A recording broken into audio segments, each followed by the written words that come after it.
구독자의 취향에 따라 재생 속도를 변경하면 더 유용하게 동영상을 시청할 수 있습니다. 이 영상은 성경을 매일 한 장씩 읽는 효과가 있고 궁금한 부분을 해소할 수 있으며 맥락을 이해하는 데 도움이 될 것입니다. 창세기 36장. 창세기 36장의 키워드는 에돔, 세일 등이며 핵심 성경 구절은 창세기 36장 8절이다. 창세기 36장 8절 에서가 이와 같이 세일산에 거하였는데 에서는 에돔이니라. 핵심 주제는 에서의 족보와 하나님의 섭리하며 핵심 주제의 배경이 되는 주요 맥락은 다음과 같이 나눌 수 있다. 에서의 계보, 에서의 후손과 민족 형성, 세일의 후손과 에돔의 족장들, 에돔 왕들의 계보, 1. 에서의 계보. 창세기 36장 1절부터 8절. 이제 에서 곧 에돔의 세대들은 이러하니라. 에서가 가나안의 딸들 중에서 헷 족속 엘론의 딸 아다와 또 히위 족속 시브온의 딸이요 아나의 딸인 아홀리바마를 자기 아내로 취하고 또 이스마엘의 딸이요 느바요의 누이인 바스맛을 취하였는데 아다는 에서에게 엘리바스를 낳았고 바스맛은 르우엘을 낳았으며 아홀리바마는 여우스와 얄람과 고라를 낳았더라. 이들은 에서의 아들들이요 가나안 땅에서 그에게 태어난 자들이더라. 에서가 자기 아내들과 아들딸들과 자기 집의 모든 사람과 자기 가축과 모든 짐승과 가나안 땅에서 얻은 모든 재물을 이끌고 자기 동생 야곱의 얼굴로부터 떨어진 지역으로 갔으니 그들의 재물이 너무 많아서 그들이 함께 거할 수 없었더라. 또한 그들이 나그네로 거하던 땅이 그들의 가축으로 인하여 그들을 수용할 수 없었더라. 에서가 이와 같이 세일산에 거하였는데 에서는 에돔이니라. 에서의 가족 계보를 소개하며 그의 아내들과 자녀들이 기록된다. 에서는 가나안을 떠나 세일산으로 거주지를 옮긴다. 성경의 족보는 하나님의 구속사에서 각 민족과 가문의 역할을 드러낸다. 에서의 계보는 이스라엘과는 세 가지 측면에서 대조를 이룬다. 에서 가문의 번창 속도는 야곱보다 빠르며 세상적 번영이 빠르다. 에서는 야곱보다 훨씬 빠르게 가문과 왕국을 세운다. 즉 하나님의 언약 백성 이스라엘이 형성되기도 전에 에서의 자손은 정치 경제적 체계를 완성했다. 그리고 하나님의 약속 밖에서 이룬 속성적 번영이었다. 하나님의 구속사는 느리지만 약속에 근거한 지속적 성취를 이룬다. 세상의 성공은 빠르지만 언약이라는 뿌리가 없는 찰나적 번영에 그친다. 에서 가문의 정체성은 세속적이며 언약 밖의 확장으로 진행된다. 에서는 가나안 땅을 떠나 세일산으로 갔다. 이는 언약의 땅을 스스로 떠난 선택으로 볼 수 있으며 인간적 독립과 세속적 안정을 택한 상징적 행위이다. 에서 가문은 자기 왕국 중심으로 진행한다. 에서의 족보는 왕, 족장, 도읍 중심으로 구성되는데 세속 왕국으로 발전한다. 즉 에서의 계보는 구속사의 부정형이며 하나님 없이 번영을 시도한다. 에서의 후손과 민족 형성. 창세기 36장 9절부터 19절. 세일산에 있는 에돔 족속의 조상 에서의 세대들은 이러하니라. 에서의 아들들의 이름은 이러하니라. 에서의 아내 아다의 아들은 엘리바스요.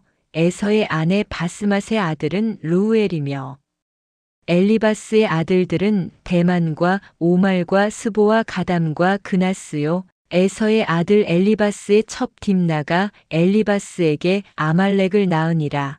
이들은 에서의 아내 아다의 아들들이더라. 르우엘의 아들들은 이러하니 곧 나핫과 세라와 삼마와 미산이라. 이들은 에서의 아내 바스맛의 아들들이더라. 시브온의 딸이요 아나의 딸로서 에서의 아내가 된 아홀리바마의 아들들은 이러하니 그녀가 에서에게 여우스와 얄람과 고라를 낳았더라. 에서의 아들들 중에서 추장들은 이러하니라. 에서의 맏아들 엘리바스의 아들들 중에서는 추장 대만, 추장 오말, 추장 스보, 추장 그나스, 추장 고라, 추장 가담, 추장 아말렉이 있었는데 이들은 에돔 땅에 있던 엘리바스에게서 나온 추장들이요 아다의 아들들이더라. 에서의 아들인 르우엘의 아들들은 이러하니 곧 추장 나핫, 추장 세라, 추장 삼마, 추장 미사라. 이들은 에돔 땅에 있던 르우엘에게서 나온 추장들이요 에서의 아내 바스맛의 아들들이니라. 에서의 아내 아홀리바마의 아들들은 이러하니 곧 추장 여우스, 추장 얄람, 추장 고라라. 이들은 아나의 딸이요 에서의 아내인 아홀리바마에게서 나온 추장들이더라. 에서 곧 에돔의 아들들과 그들의 추장들이 이러하니라. 에서의 후손들이 에돔 족속으로 발전하며 이후 이스라엘과 긴밀히 얽히며 역사적 갈등을 형성하는 민족이 된다. 이는 하나님의 구속사 속에서 이방 민족의 역할을 보여준다. 에돔 족속은 언약 밖에 있지만 그들의 번성은 하나님의 일반적 섭리를 보여준다. 3. 세일의 후손과 에돔의 족장들. 창세기 36장 20절부터 30절. 그 땅에 거주하던 호리 족속 세일의 아들들은 이러하니 곧 로단과 소발과 시브온과 아나와 디손과 에셀과 디산이라. 이들은 에돔 땅에 있던 세일의 자손들로 호리 족속의 추장들이요 로단의 자손은 호리와 헤맘이며 로단의 누이는 딥나더라. 소발의 자손은 이러하니 곧 알반과 마나핫과 에발과 스보와 오남이요 시브온의 자손은 이러하니 곧 아야와 아나인이라. 이 아나는 자기 아버지 시브온의 나귀를 먹일 때에 광야에서 노새들을 발견한 자더라. 아나의 자손은 이러하니 곧 디손과 아나의 딸인 아홀리바마더라. 디손의 자손은 이러하니 곧 햄단과 에스반과 이드란과 그란이요 에셀의 자손은 이러하니 곧 비란과 사아반과 아간이요 디산의 자손은 이러하니 곧 우스와 아란이니라. 호리 족속에게서 나온 추장들은 이러하니 곧 추장 로단, 추장 소발, 추장 시브온, 추장 아나, 추장 디손, 추장 에셀, 추장 디산이라. 이들은 세일 땅에 있던 그들의 추장들 가운데 호리에게서 나온 추장들이니라.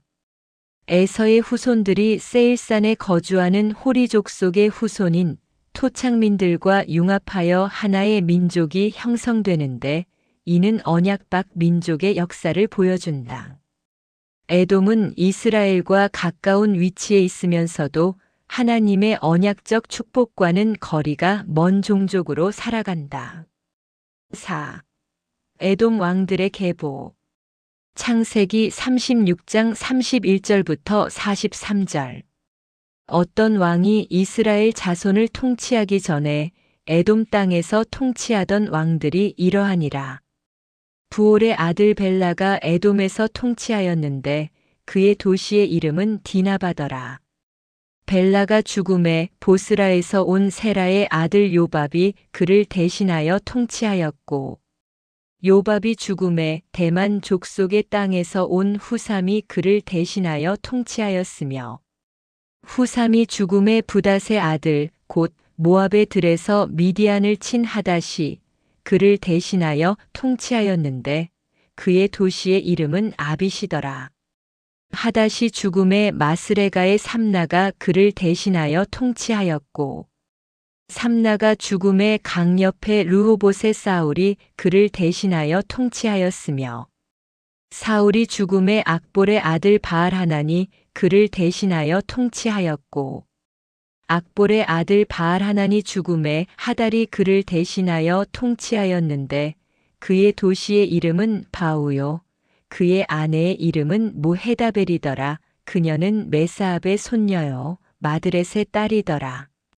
에서에게서 나온 추장들의 이름은 그들의 가족과 거처와 이름에 따라 이러하니 곧 추장 딥난, 추장 알반, 추장 여댓, 추장 아홀리바마, 추장 엘라, 추장 비논, 추장 그나스, 추장 대만, 추장 밉살, 추장 막디엘, 추장 이람이라. 이들은 에돔의 추장들로 그들이 소유한 땅에서 그들의 거주지에 따른 추장들이니라. 에돔은 에돔 족속의 조상인 에선이라. 에돔은 왕정 체제를 먼저 형성한 반면 이스라엘은 하나님이 직접 다스리는 신정 국가로 남아있는다. 세상 현실로 보면 에돔이 훨씬 월등해 보인다. 이 둘의 역사적 결과를 비교해보자. 에돔의 후손은 이스라엘보다 먼저 왕정을 수립하였으니 로마 시대 때에 민족 정체성이 소멸되면선 역사 무대에서 사라졌다. 이스라엘의 후손은 하나님이 직접 다스리는 신정 질서로 이어오다가 사울부터 왕정 시대가 이루어졌다. 이후 다윗, 솔로몬으로 이어오다가 예루살렘이 파괴되고 전 세계로 흩어졌으나 민족 신앙의 정체성이 되었고 1948년 이스라엘 국가로 재탄생되었다. 이제 우리는 에서와 야곱의 역사적 결과물로 우리의 영적 이정표를 만들어 보자. 눈에 보이는 성공보다 하나님의 통치의 중심에 둔다. 에돔은 인간적 질서와 힘으로 먼저 왕국을 세웠지만 그 왕권의 근거가 하나님이 아니었기에 역사의 흐름 속에서 사라졌다. 반면 이스라엘은 연약했지만 하나님의 언약에 뿌리를 두었기에 흩어져도 사라지지 않았다. 우리의 인생 이정표의 중심도 내가 세운 자리가 아니라 하나님이 통치하시는 자리여야 한다. 하나님과의 관계가 존재의 지속성을 결정한다.